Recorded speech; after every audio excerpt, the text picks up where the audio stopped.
प्रश्नकाल में श्रीमती सीमा पाहुजा द्वारा पूछे गए प्रश्नों का जवाब जो है वो इस कार्यालय के पत्र क्रमांक 1710 दिनांक 9/10/2018 दिया गया। इस संबंध में यदि कोई टिप्पणी या क्लैरिफिकेशन की जरूरत है तो संबंधित अधिकारी इस पे अपना जवाब प्रस्तुत करें।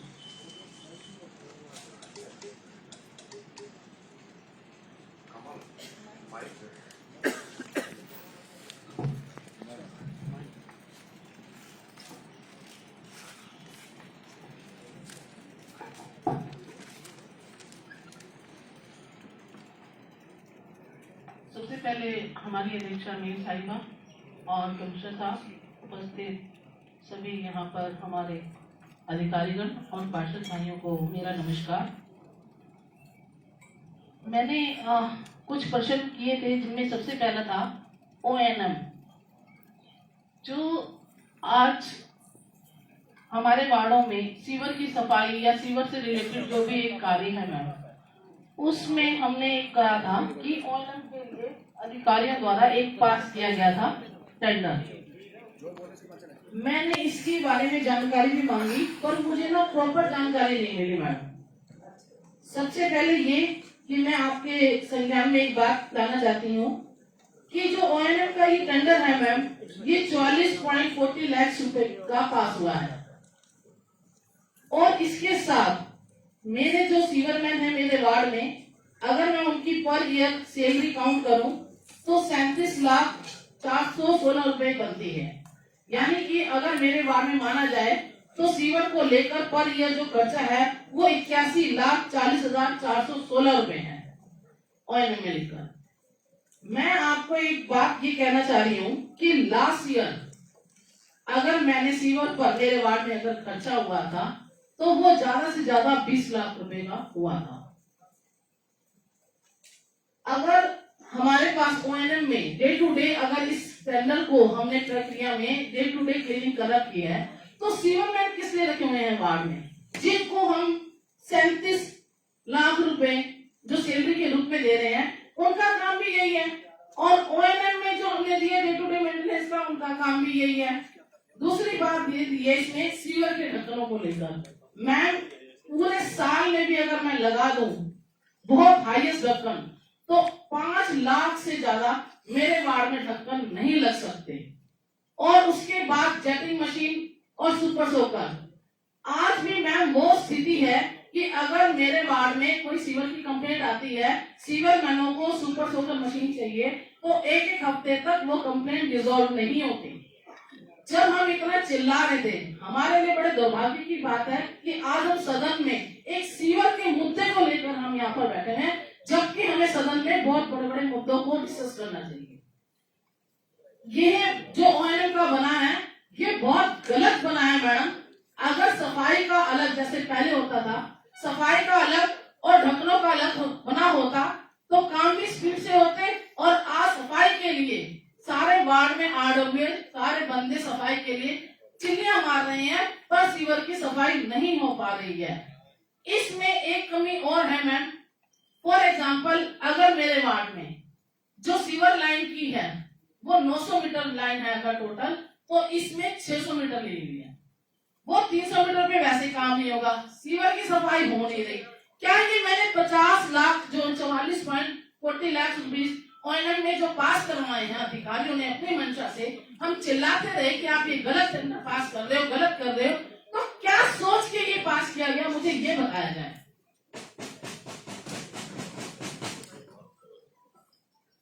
कमिश्नर साहब, आपने सुन लिया होगा सब कुछ, तो अच्छी तरह से इनको बताइए हर चीज का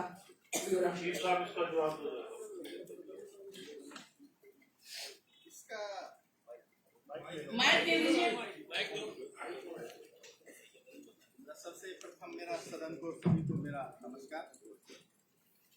इसमें मैं स्पष्ट करना चाहूंगा जो सीवर का जो ONM का था, जो 2017-18 में हमारे 63 करोड़ रुपए खर्च हुए, 2018-19 में हमारे 42 करोड़ रुपए खर्च हुए,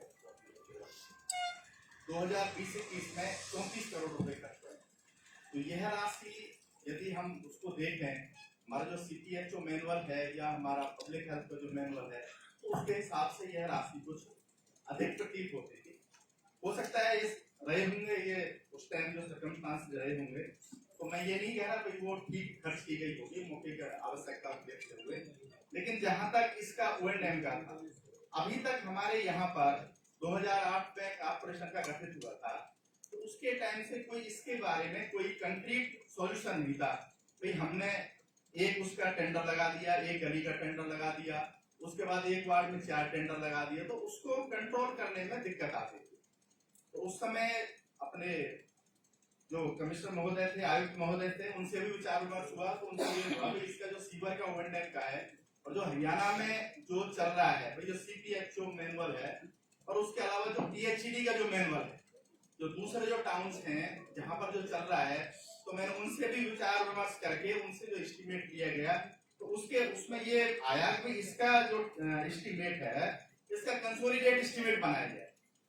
तो और जगह कई जगह शहर के हिसाब से, कई जगह जोन के हिसाब से, लेकिन हमारे यहाँ पर वार्ड बड़े थे, तो हमने इसको ये सोच दो वार्ड वाइज बना लिया जाए, और वार्डों के हिसाब से जो हमने जो स्टैंडर्ड बनाया, उसमें हमने बकेट मशीन से सफाई ली।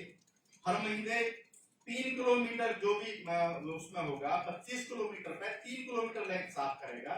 हमने कंडीशन भी रखी, यदि 25 किलोमीटर लंबाई है तो एक बकेट मशीन रखेगा जो O&M का काम लेगा, यदि 50 किलोमीटर है तो 2 रखेगा, यदि 75 है तो 3 रखेगा, यदि 100 किलोमीटर है तो 4 मशीन रखेगा।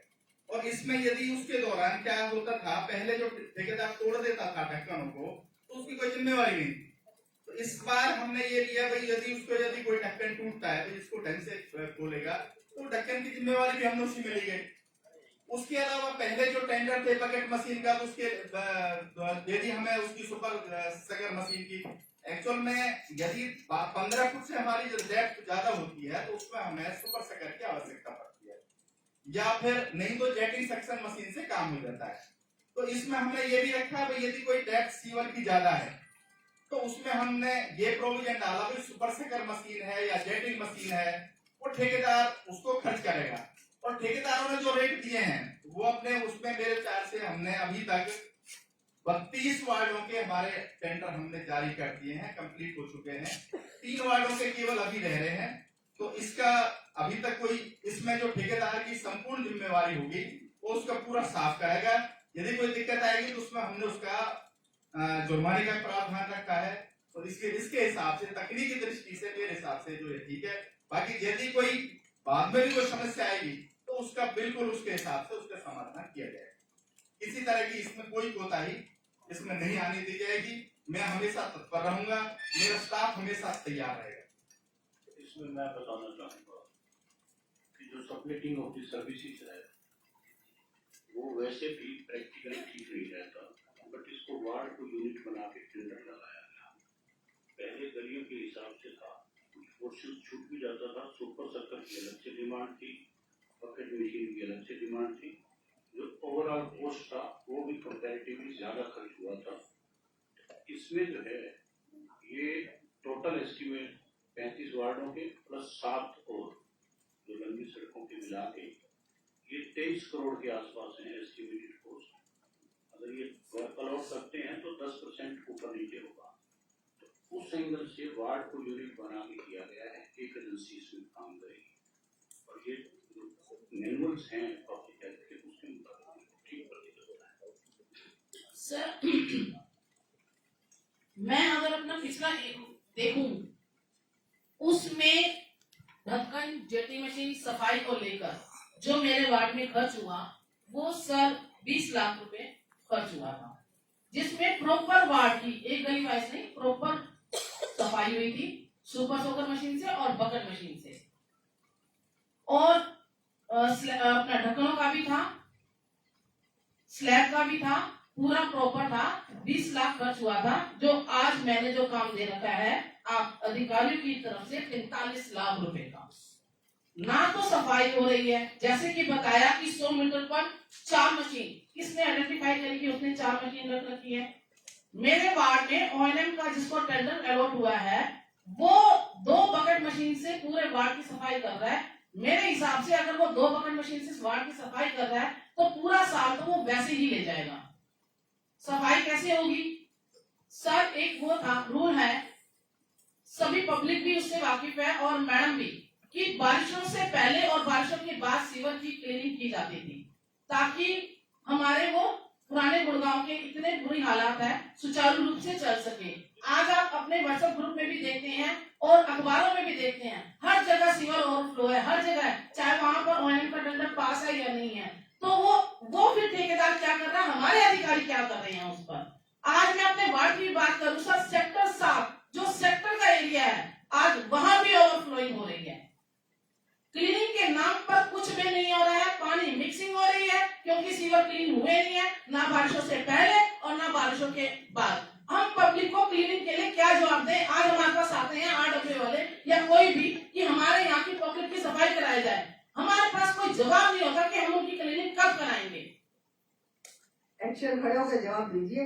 वार्ड का कौन जी साहब, ये बताओ कि इस ऑपरेशन एंड मेंटेनेंस में मैंडेटरी प्रोविजन है ना कि डिसिल्टिंग तो करवानी ताकि सारी लाइनें डिसिल्ट हो। बिल्कुल सर, उसमें मैंने ये अभी मैं जो कह आपने बताया 3000 मीटर का, यदि 25 किलोमीटर लेंथ है उसमें तो उस पर 1 सुपर मशीन रहेगी, बकेट मशीन रहेगी। यदि 50 किलोमीटर है 2 बकेट मशीन रहेगी, तो वो 3 किलोमीटर पर बकेट मशीन साफ करेगा ही करेगा।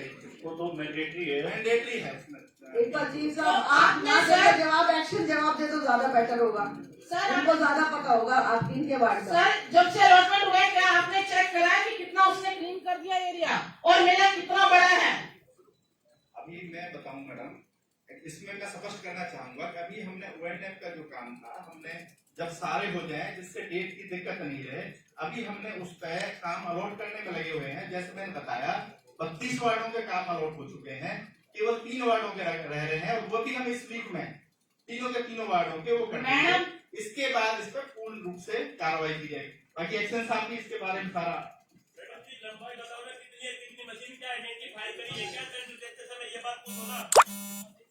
पूछ पहले वो तो पूछ रहे थे सफाई कितनी करी, वो तो बाद में पूछेंगे। सर बारिशों से पहले ही काम अलॉट नहीं हो पाए थे, ऑपरेशन मेंटेनेंस के काम अलॉटमेंट में समय लग गया। उसका कारण ये था कि एजेंसीज ने पार्टिसिपेट नहीं किया और टेंडर 2 बार 3 बार रिकॉल करने के बाद हम सक्सेसफुल हो गए। तो अभी तक तो जो रूटीन की मेंटेनेंस थी, जहाँ कंप्लेंट्स आ रही है ओवरफ्लो की, वो अटेंड कर रहा है और इसके बाद थोरो क्लीनिंग इसके बाद करवा उसको नोटिस इशू कर दिया। मैम बहुत बुरा हाल है, ये सब जो टेंडर अधिकारी ने अपनी उससे लगाया है मर्जी से, हम पार्षदों से ना पूछा ना कुछ। अगर हम ज्यादा इनसे करते हैं तो मैडम ये हमारे से दुश्मनी निकालते हैं, हमारी फाइलें रोक दी जाती हैं। अगर हम एक फाइल पर 2 से 4 बार अगर कुछ कह दें तो मैडम ये अधिकारी हमारी फाइल साइड में कर देते हैं, उस पर ऑब्जेक्शन लगा देते हैं ये साइड में करके कि इसकी या तो डिनाइटी दोबारा बनाओ या इस फाइल को दोबारा वो करो। एक फाइल अगर मैंने चीफ साहब से उनको पता चल गया कि ये मैडम ज्यादा मेरे को टारगेट कर रही है या ज्यादा मेरे से सवाल पूछ रही है मेरी फाइलों पे, चीफ साहब ने मेरी फाइलें रोक दी कि वार्ड 15 की कोई फाइल पास नहीं होगी। एक रीटेंडर होना था, कह दिया कि इस पर डिनाइटी दोबारा बनाई जाए। क्यों? जब टेंडर रिकॉल होना है तो डिनाइटी क्यों? वो इसीलिए कि वार्ड 15 के मैडम ज्यादा सवाल पूछ रही है, ज्यादा फाइलों को टारगेट कर रही है। आप ये देख लीजिए, अधिकारी हमें पर्सनल, हमारे वार्ड को पर्सनल लेते हैं। जवाब दीजिए अधिकारी। मैं जनाब मैं स्पष्ट करना जी चाहूंगा। जी साहब, एक बात मैं आपसे ये पूछना चाहती हूँ। एक सेकंड मैडम हम अपने घर का काम नहीं कराते, पब्लिक का काम कराते हैं। अगर हमारी फाइलें रोक दी जाएंगी तो हम सभी पार्षद गेट के बाहर मिलेंगे। बिल्कुल जी साहब, मैं बस यही पूछना चाहती हूँ, जब अगर टेंडर्स तैयार किए जाते हैं, जब बनना शुरू होते हैं, हाउस की मीटिंग्स में भी हमने ये पास कर दिया कि पार्षद को लेके आप सारे काम करेंगे, तो पार्षद को इन्फॉर्म क्यों नहीं किया जाता ये चीज की? और जब वो करा लेते हैं काम, सारी चीजें हो जाती हैं, तो उसको रिजेक्ट क्यों किया जाता है? बताऊंगा मैं जवाब। मैं मैडम एक्चुअली मैडम के बारे में बिल्कुल सही कह रही है मैडम, और ये बात मैडम FNCC की मीटिंग में भी आई थी और आपसे भी मेरा व्यक्तिगत रूप से डिस्कस हुआ था। मैडम के बारे में जो पहले जो टेंडर जो बना था, जो एस्टीमेट बना था, वो तारकोल की सड़कों का बना था। बाद में मैडम ने कहा, बोला भाई वहाँ पर लो लाइन एरिया है और वहाँ पर सीमेंट की बात को घुमा रही है, मैं रोड की बात नहीं कर रही हूँ, यदि मैं मार्केट के डिटेल की बात कर रही हूँ। बताइए, जवाब दीजिए। मैं बता रहा हूँ जो उसके लिए जो डीएनआईटी जो बदलने के लिए कहा, मैंने कहा यदि उसके लिए बनेगी तो डीएनआईटी आरसीसी रोडों के लिए, और वो मेरे विचार से दोबारा डीएनआईटी बना के एस्टिमेट तैयार करके पिछली मीटिंग में भी चीफ साहब, मैं मार्केट की डीपीआर की बात कर रही हूं, मैं रोडों की बात नहीं कर रही। सुनो मैडम सुनो, जो 8-10 वाली जो मीटिंग थी उसमें मैडम के 3 काम उसमें हमने आरसीसी रोड्स के उसमें मैडम ने विद फाइनेंस कमेटी में पास किए हैं। जहां तक मार्केट के बारे में बात कर रही है मैडम सर, मार्केट का काम सर मैं आपको बताऊं सर, नियम के हिसाब से सर मार्केट हुड्डा की मार्केट अभी तक नगर निगम को स्थानांतरित नहीं हुई है सर, लेकिन फिर भी हमने सर इन्होंने जैसे कहा आपसे डिस्कस हुआ मैडम, उनके सर अनुमान बनाकर उनके बारे में भी अनुमान नहीं बना, अनुमान भी बहुत पहले बन चुका था। उसके बारे में एक बात तो पूरी करने दो। उसके बारे में विस्तार से बोल रहे हैं तो दूसरा उसको सुन ले। उसके बारे में विस्तार से अभी मैं कार्यकारी अभियंता है मेरा, हर काम में चीफ साहब के रूल रेगुलेशन चलते हैं, ना तो पास होगा ना कोई अधिकारी का। जो रूल रेगुलेशन चीफ साहब ने बना दिया, जिस फाइल पर अगर उन्होंने कह दिया कि पास होगी तो पास होती है, अगर कहते हैं फाइल पास नहीं होनी, मैडम जितनी जोर लगा लो अगर वो फाइल पास हो जाए तो। ये तो वो हाल हो चुका है मैडम हमारा कि हम सभी पार्षद एक चपरासी की तरह फाइल लेके जाते हैं, नहीं करते हैं, उसके बाद भी अधिकारियों पर जू नहीं रहेंगी, हमारी फाइल तक पास नहीं होती। अगर एक कोई भी पार्षद, चाहे मैं हूँ, चाहे धर्मवीर भाई हो, चाहे ब्रह्म, चाहे कोई भी हो, अगर एक फाइल को लेकर कुछ आर्गुमेंट्स करता है तो उसकी फाइलें रोक दी जाती हैं, वो इसलिए कि वो किसी भी अधिकारी को उससे सवाल जवाब करता है। जवाब दीजिए कमिश्नर साहब, आप ही बताइए क्या कर सकते हैं। मार्केट डीपीआर की मैडम टेंडर रिकॉल होना था, एजेंसी लगी आई थी, उसमें बोल दिया गया कि मैं वार्ड 15 की सारी फाइलें रोक दो, चाहे वो हॉर्टिकल्चर डिपार्टमेंट की हो, चाहे वो किसी भी डिपार्टमेंट की हो, वार्ड 15 की फाइलें रोक दो। वो इसलिए कि मैडम बहुत क्वेश्चन करती है, मैडम बहुत हमारा को करती है।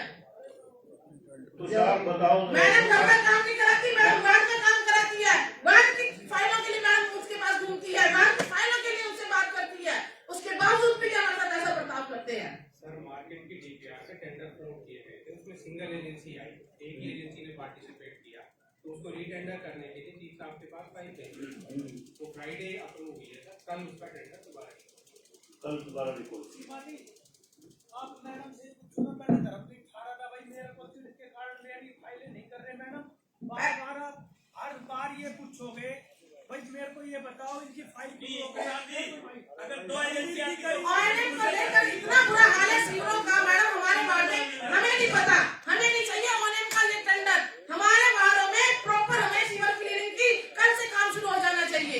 ये नहीं कि कॉलोनी में 2 मशीनें लाकर बगल मशीन की खड़ी कर दी है, प्रॉपर हमारे हर 6 कॉलोनियां मैडम, 6 कॉलोनियों में कल से काम सीवर क्लीनिंग का शुरू हो जाना चाहिए। मुझे नहीं पता कि 4 मशीनें लगे 2 मशीनें लगे, पर हर कॉलोनी में सीवर क्लीनिंग का काम शुरू हो जाना चाहिए कल से। मजाक बना के रख दिया है, ओएनएम का दिखा के रख दिया, जिसमें 2 लाख की जो सीवर के ढक्कन लगने थे 50 लाख का अपनी मर्जी से उन्होंने बना के रख दिया, ना किसी पार्षद से पूछा, ना किसी अपने अधिकारी ने अपने समझा कि इतना। मैं बताती हूँ ना पिछले साल कितना सीवर पर खर्च हुआ मेरा वार्ड में, और अब तुमने इतना बड़ा खर्च करके रख दिया। जो सीवर मैन को तुम यहाँ पर 38 लाख रुपए की सैलरी दे रहे हो, वो भी वही ओवरफ्लोइंग ठीक करेगा, और जो ओएनएम में वो भी वही काम करेगा, तो फिर सरकार का पैसा और पब्लिक का पैसा बर्बाद क्यों? जवाब दीजिए, जवाब दीजिए। मैं देता हूँ जवाब। मैंने ये इन जनरल देखा कि बैठ रही मैंने कर ले ऑपरेशन एंड मेंटेनेंस का जो ओवरऑल एक्सपेंडिचर था, और उसमें शहर का कौन सा पोर्शन लेफ्ट आउट था, सारा कवर था कि नहीं, गलियों के हिसाब से पार्ट्स में कोई यूनिकनेस नहीं थी। मैंने भी इस चीज के ऊपर आपकी कोग्निजेंस लिया, हमारी प्रोसेस पहले से स्टार्ट हो चुका, वार्ड वाइज ना देख के ओवरऑल देखा कि ओवरऑल एक्सपेंडिचर भी कम है, तो इस ऑपरेशन एंड मेंटेनेंस के अंदर सारी चीजें कवर है। पहले भी डीसीटी के ऑपरेशन एंड मेंटेनेंस की कोई नई बात नहीं है कि कोई टेंडर पहली बार लगे हैं, पहले भी यही टेंडर लगते रहे हैं। उसका नॉमेनक्लेचर में भी केवल कई बार डीसीटी होता था, कई बार क्लीनिंग होता था, इसमें हर फीचर कवर किया गया है।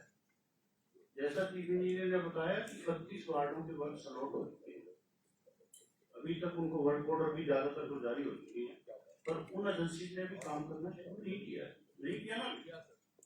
अभी उन एजेंसीज ने काम शुरू करना नहीं किया है। इट मीन्स कि पहले वाली एजेंसी या पहले वाला सिस्टम चल रहा है। जो नई एजेंसीज काम करेंगी फिर ही तो परखा जाएगा नए सिस्टम के तहत ये ठीक है कि गलत है। और जहाँ तक वार्ड नंबर 15 की बात है कि इसके अंदर एक्सपेंडिचर पहले कम होता था, वो ज्यादा होता है, उस चीज को मैं एग्जामिन कर लेता हूँ। चीफ साहब इसको देखो कि वार्ड नंबर 15 का अगर फॉल्टी है पहले की बजाय, अगर उसमें कुछ डिफेक्ट्स हैं तो करेक्टिव मेजर्स लिए जा सके। दूसरी बात है सीवर मेंस की। सीवर मेंस का भी बताइए चीफ साहब कि उनकी सर्विसेज कैसी यूटिलाइज करेंगे आफ्टर 396 सीवर मेंस। उसका सर उसके लिए भी एक बार मीटिंग करके उसका हमने सारा उसका ले रहे हैं कि एक्चुअली अभी 150 आदमी काम कर रहे हैं, कुछ आदमी पंप ऑपरेटर काम कर रहे हैं, कुछ अलग अलग जगह कर रहे हैं। उन सबके लिए भी एक स्कीम बना रहे हैं। तो हमारी जो ड्रेन्स वाली हैं या क्लीनिंग में जो जरूरत पड़ती है उसकी सर्विसेज प्रॉपर यूटिलाइज जिस आवश्यकता के हिसाब से, और पहले पूरी फिजिबिलिटी स्टडी करके देखने के पश्चात उसके बाद कमिश्नर साहब मैं ये पूछना चाहती हूँ, पूरे वार्डों में ये प्रॉब्लम चल रही है हमारी शीटों की, और हर जगह हर पार्षद परेशान है क्योंकि सारा ये पब्लिक का सामना हमारे पार्षद करते हैं, अधिकारी नहीं करते, हमारे पार्षद करते हैं, जो घर में जाकर भी लोगों हमारे पार्षदों की बेइज्जती करके चले जाते हैं लोग। मतलब ऐसा क्यों हो रहा है मुझे समझ नहीं आ रहा। जब हर वार्ड में आपने शिवरमेंस रख रहे हैं, उनको मशीनें क्यों नहीं प्रोवाइड कराते, उनके साथ में क्यों नहीं वो करते, और 10-10 दिन 15-15 दिन महीना वेट करना पड़ता है मशीनों के लिए। ये कहाँ का रूल है? अगर शहर में अगर शिवर ब्लॉक पड़े हैं, शिवर ओवरफ्लो हो रहे हैं, तो उसमें तो इमीडिएटली करना चाहिए। वो क्यों नहीं हो रही ये बताइए आप, इसका जवाब दीजिए कि क्या पैसा सभी इस चीज का जवाब मांगना चाहते हैं आपसे। यही जवाब मैं दे माइक दो भाई, माइक है कोई? हेलो,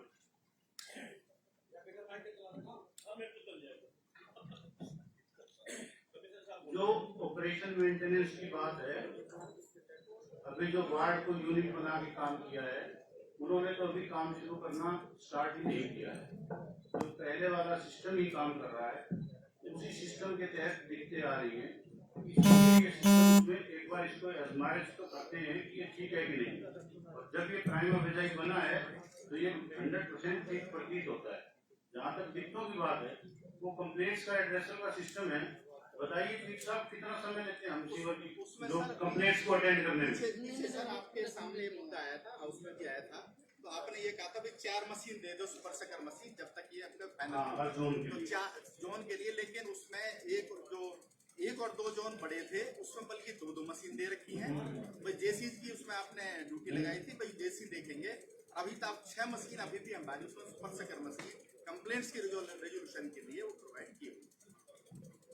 मैडम मेरे वार्ड से ये ओएनएम का कैंसिल करके मेरे को तो प्रॉपर एक सफाई का और जो सीवर के ढक्कन का है अलग से टेंडर मेरा पास किया जाए। मुझे ये ओएनएम 2 महीने से ऊपर हो गया मेरे वार्ड में काम करते हुए, मेरे को तो उनकी कार्यशैली समझ में नहीं आई है।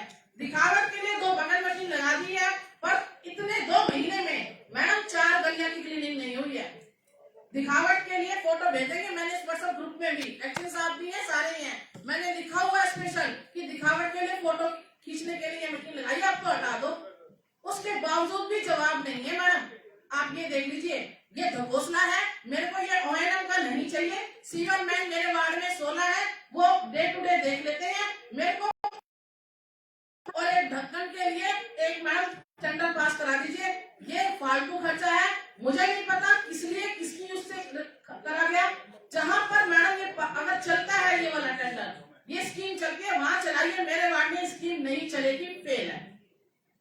बताइए सारे पार्षद, बताइए क्या करना है। मशीन मिली सुपर सोकर, बताइए सारे पार्षद बैठे हैं यहाँ पे, क्या करना कैंसिल किया जाए? क्या आप चाह रहे हैं ओएनएम के कैंसिल के लिए? आदरणीय मेयर साहब का कमिश्नर साहब 4 साल पूरे होने को जा रहे हैं, हो ही गए करीबन। सदन की पहली मीटिंग के अंदर ही शहर की क्लीनिंग का मुद्दा उठाया गया था कि जो 4 या 5 मशीन मेन रोड्स पर चल रही हैं मट्टियां उठाने के लिए, बताइए जवाब। मैं देख रहा हूँ बड़े शर्म की बात है, ऊपर लिखा हुआ स्वच्छ भारत। बिल्कुल स्वच्छ भारत, ये गुड़गांव स्वच्छ भारत है नहीं, स्वच्छ इंटरनेशनल भी है, यहाँ सारा बसते हैं, इंटरनेशनल लोग बसते हैं। आज भी शर्म की बात है कि सदन की मीटिंग में सीवर, पानी, सड़क, सफाई इन्हीं के मुद्दे उठे। क्या आज तक इन पर कोई संज्ञान लिया गया कि जो मैंने 4 मशीन का मुद्दा उठाया था, उन मुद्दों का क्या हुआ, उस घपले का क्या हुआ, जिसका 40 लाख रुपए 34 लाख रुपए महीने का खर्चा जाता है। मैं डेली निकलता हूँ, शाम के टाइम घूमता हूँ, जब गाड़ी के अंदर मशीन चल रही होती है टिगर ब्रूस के, भाई कुलदीप बोरा वाली सड़क आएगी, रात को अगर सफाई हुई है तो क्या सवेरे सवेरे उस किनारे में मिट्टी मिल जाएगी? मिल सकती है? कसर बात दीजिए। बताइए कमिश्नर साहब। लगा रखा है सीपीआर रोड, कौन सी वो है जो बादशाहपुर से अपना एसपीआर रोड, उसमें लगा रखी है मशीन। किसके कहने पर और किसकी दबाव के अंदर लगा रखी है? किस आदमी की मशीन है वो? क्या जवाब मिला?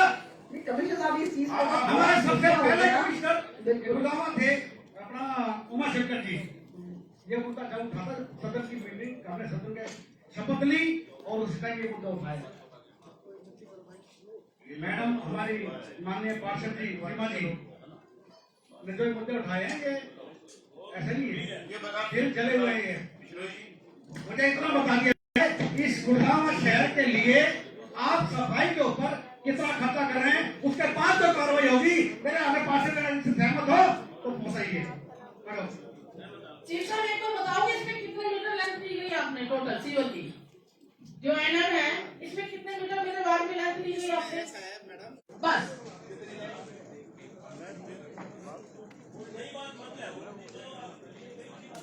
सीवर के खर्चे कितने हो रहे हैं गुरुग्राम के ऊपर सफाई के? और मेरे को एक मिनट प्लीज, मेरे को तुषार जी ने जवाब दिया कि बारिश से पहले एस्टीमेट नहीं बन पाया, बारिश से पहले एस्टीमेट नहीं बन पाया, लेकिन इस सदन की मीटिंग अभी शुरू हुई है, उससे पहले लंच का कार्य हो चुकी है, उसका एस्टीमेट बन चुका है, उसका एस्टीमेट तो बढ़ गया है लंच का। अरे हम घर से निकलते हैं, हमारी गृहिणियां लंच मार के देती है, तो उनको पता है कि कब निकलना है ड्यूटी पे, तो आप बारिश से पहले क्यों नहीं एस्टीमेट बनाते? एस्टीमेट सारे बन गए थे, लेकिन बारिश से जस्ट पहले ये डिसाइड किया गया कि ऑपरेशन मेंटेनेंस पे टेंडर लगाएंगे। बड़ी सारी बात शर्मा जी, आज के ना सीवर के ऊपर कल मैं राजेंद्र पार्क गया, कल राजेंद्र पार्क में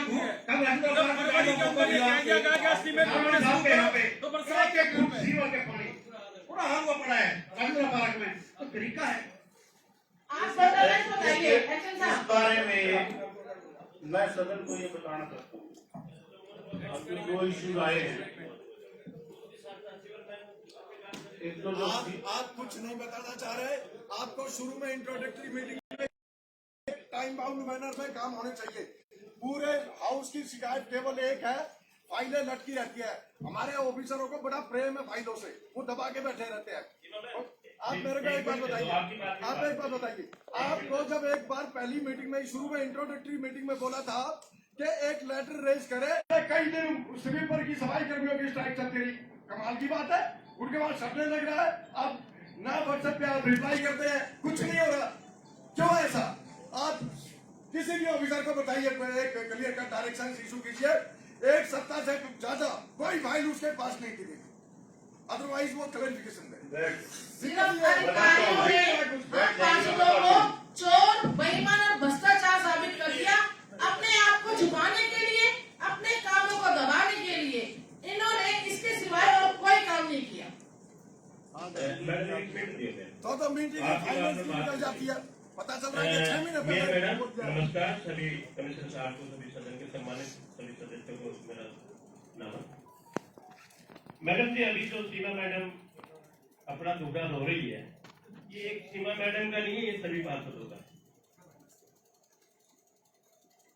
आज जो क्वांटम को लेकर के आए हैं ये लोग, 1-1 साल का टेंडर लगाती है। पहले तो मैं ठेकेदार के विषय में बात करूंगा। कई ठेकेदार तो ऐसे होते हैं जो हमारा काम अच्छा करेगा, और कई ठेकेदार ऐसे होते हैं, एक ब्रह्म भाई बता देना, एक मेघन सुभाष भाई भी है, इनका कोई शुरू का माइक एक ठेकेदार आया था, ये 4 साल इनके बीते, आज भी रो रहे हैं। दूसरा एक बात और मैं कहूंगा जी, हमारे सीवर मैन जब सही काम कर रहे हैं तो नया ये आदेश लाने की जरूरत क्या है? हमारे सीवरमैनों को एक एक घर का पता 4 साल हो गए उन लोगों को। अब वे काम करेंगे या ओल्ड वाला काम करेगा? अगर सीवरमैन को तो छोड़ नहीं सकते, रो पीट कर कैसे भी आज भी हमारा काम हमारे सीवरमैन की कम है या बढ़ती है? चीफ साहब बहुत होशियार है, मेरे पास 5-6 सीवरमैन है, जबकि मेरा वार्ड बहुत बड़ा है। इसने इतनी किलोमीटर बढ़ा दी, उस फाइल की इतनी जलेबी बढ़ा दी, आगे और सीवरमैन मेरा नहीं बढ़ा। कोई बात नहीं, मैंने तो उनसे काम करा। अब ये नया आदेश जो आया है, इससे मैं ही नहीं, सीमा मैडम नहीं, सारे भाई खुद ही पाएंगे। किसी का अगर गंदा सा कोई ठेकेदार आ गया, क्योंकि ठेकेदार पार्षद के थ्रू नहीं है, चीफ साहब के थ्रू है ठेकेदार। चीफ साहब ठेका बिल्कुल ठीक है, सारे ठेका जो छोड़ते हैं। अरे टेंडर खोलने का काम एक्शन में नहीं है क्या? बताओ भाई, क्या साल हो गया आपने एक्शन साहब खोलते नहीं? बिल्कुल टेंडर से लेकर काम एक्शन कोई होते हैं। सारे काम अगर ठीक है तो फिर ये नींद को सारी गौर आ गया है, स्कूल में अगर पैसे वेस्ट क्यों जाने जा रहा है? मैडम मैं आपसे पूछना चाहता हूँ, मैं गलत नहीं कह रहा है मैडम, ये बेकार है, ये लगाया है, इसको कैंसिल करके प्रॉपर एक क्लीनिंग का, कल से हमारे वार्ड में क्लीनिंग शुरू हो जानी चाहिए, चाहे एस्टिमेट बने ना बने, क्या हो क्या नहीं। मुझे ये टेंडर 1 साल का मैं फाउंडेशन नहीं चाहिए। ऐसे ही जीडी ड्रेन क्लीनिंग का बनाया था, आज तक एक ड्रेन क्लीन नहीं हुई मैडम। ठेकेदार जवाई बन के बैठा हुआ मेरे वार्ड में। बारिशों में खुद मैडम मेरे ब्रदर इन लॉ एक्सपायर हुए थे, उसके बावजूद भी बारिशों में कोई अधिकारी आग करा दिया नहीं था। एसपी साहब और एसपी साहब को स्पेशल फोन करके बुलाया, वहाँ चौक में पानी के बीच में खड़ी हुई थी मैं, मशीनरी तक मिली नहीं थी मैडम। जो पार्षद चाहते हैं कि उनका इमीडिएटली काम हो, ये सफाइयों का शीघ्र, तो इनका जरूर करके, क्योंकि 1 हफ्ते का ये हाउस की मीटिंग में टाइम मांग रहे हैं कि 1 हफ्ते के अंदर अंदर सारी चीजें हमारी शुरू हो जाए। तो जो सारे पार्षद हैं हमारे, अपना अपना वो बता दें और ये चीजें आप कराइए कमिश्नर, क्योंकि हम फंस चुके हैं इस चीज से, हमारे पार्षद सही सकते हैं बहुत ज्यादा। हाँ बता दीजिए। 1 हफ्ते पहले बोला था, 1 महीना हो गया वो काम नहीं हुआ। कमिश्नर साहब से पूछिए आप जरा। नीरज भाई भी सुनीता यादव के बारे में बोला ना, 1 हफ्ते का काम है, 1 हफ्ते में हो जाएगा, अभी तक नहीं हुआ। जरा पूछिए कौन सा काम जी? इनके वार्ड का जो वार्ड नंबर 22 का सर, सीवर का ये ओएनएम का मेरे वार्ड में ऑर्डर का तो मुझे पता नहीं। आज ही सदन के उससे मैं तो रिक्वेस्ट कर रही हूँ, और आज ही ऑर्डर कीजिए ये ओएनएम का कैंसिल करके प्रॉपर क्लीनिंग का विद इन वीक मैडम आप कर दीजिए, नहीं तो ये अधिकारी पास नहीं करेंगे फाइल। मेरे को मालूम है, क्योंकि इन्होंने अपना पर्सनल इशू बना रखा है ईगो का। इनमें इतनी ईगो है मैम, हर चीज को ये पर्सनलाइज लेते हैं। इनको ना तो किसी भी पार्षद से मतलब, ना जनता से मतलब, ना जनता के पैसों का मतलब जो नुकसान हो रहा है, जिनकी सैलरी ले रहे हैं। अब बात करते हैं बड़ी बड़ी निष्ठा से काम करने की। मैडम जब तक हम चपरासी बनकर एक फाइल दबा के स्पेशल आ गए ना, सर प्लीज साइन कर दो, सर प्लीज साइन कर दो, मैडम उसके बावजूद भी ऑब्जेक्शन लगा देते हैं। आप बात करते हो, हमें यहाँ से हाउस से मुझे सिर्फ ये जवाब दे दिया जाए कि कितने दिनों में मेरे वार्ड में क्लीनिंग शुरू हो जाएगी। कमिश्नर साहब बताइए जवाब नहीं होगी। ऐसे ही हर महीने हर हफ्ते बोलते रहेंगे काम नहीं होगा। कर लेडीज वार्ड है, इसका ये मतलब थोड़ी ना सर कुछ काम नहीं होगा। ये बात आप ये बता दीजिए कितने दिन में काम होगा, फाइनल बता दीजिए। नहीं बोला जाएगा हमें। हाँ बैठिए जरा प्लीज, बैठ जाओ। अभी तक ये जो कुछ स्पेसिफिक और कुछ जनरल बातें जो आई, सीवर क्लीनिंग की, ऑपरेशन मेंटेनेंस की, वो ऑपरेशन मेंटेनेंस और जो सिस्टमेटिक तरीके से करने की कोशिश की गई, अभी तो सिस्टम ने काम करना शुरू ही नहीं किया। उसके बारे में बिफोर एंड कैसे कह सकते हैं कि ये ठीक नहीं है, नंबर 1। और नंबर 2, ऑपरेशन मेंटेनेंस कोई नई चीज नहीं है। बताओ जी, 2018-19 में कितने 63 करोड़ रुपए खर्च हुए थे ऑपरेशन मेंटेनेंस पे। ऑपरेशन मेंटेनेंस पे 63 करोड़ खर्च किए। अगर केवल सीवरमैनों से काम चलता है और बकेट मशीन से काम चलता है तो वो जमा के देखो। ये तो प्रॉपर एक जो पब्लिक हेल्थ की इंजीनियरिंग डिवीजन के सिस्टम के अंदर लिखा हुआ है, उस तरीके से ये कार्रवाई की जा रही है। और जहां तक एस्टिमेशन की बात है, एस्टिमेशन पूर्व वर्षों में तो एक यूनिट नहीं था, गली का कोई कम्पैक्ट है, कोई कॉलोनी का ले लिया किसी तरीके से हो। ये जितनी बातें आपने उठाई इनको हम इंश्योर करेंगे, ठीक है, ये बातें हमारे लिए वैल्यूएबल हैं। और जहां तक किसी के व्यक्ति विशेष की कोई बात है, जैसे मैडम ने कहा कि वार्ड 15 का हम अलग से देख लेते हैं कि पिछली बार कितना खर्चा हुआ और अब की बार कितना, कौन सा एरिया कवर था। और दे देता हूं, पीछे मैंने टोटल फाइलों का और जितनी भी डाक थी सारा डेटा निकलवाया। जो सिस्टम में ऑनलाइन चल रही थी वो 90,000 थी, डाक और फाइलें मिला के। सर मेरे वार्ड में 1 महीने